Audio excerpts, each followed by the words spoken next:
Hello guys तो 2 दिन पूरा लगातार वर्षा है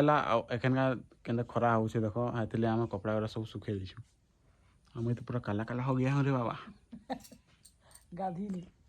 गाधी चलो गाधी नहीं कोई दोस्तों जी कैमरा थी इज्जत भाजी पला ही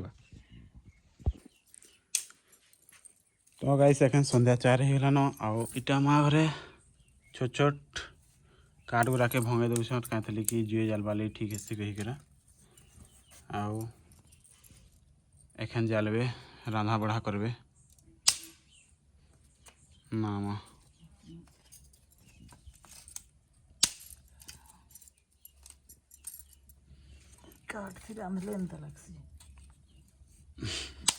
गैस तो अच्छे लेकिन टे सरीजा लगुच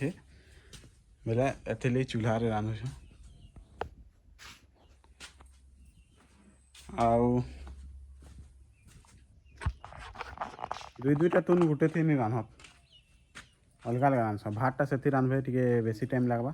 तुनटा इना जल्दी हो कहीकरा गैस रे तुनटा ही कर देस आज वीडियो अपलोड करवार के पूरा ओहो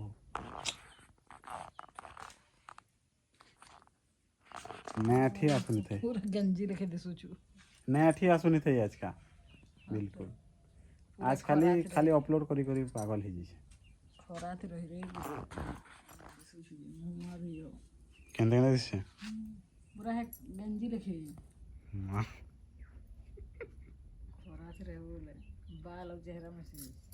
पूरा मिसी से खरा थी पूरा थी ना। हेलो गाइस तो हमें पहले आईछु एखन का इटा बाउंस काटवार लगी आ बाउंस काटवार लगी जगह देखी बोल केंद्र से बाउंस देख के बड़ मोटा बा एटा मुरापा उमिक इटा आईछु आ एखन का गुटे भंगे सालू न हटा इटा हमें ये नहीं करवा बाकी जेना भांगी जैसे सेटा ही नौछु काटी कुटा कर नबार नहीं जेनटा उलमी जैसे हेटा कही हमें काटी कर नौछु।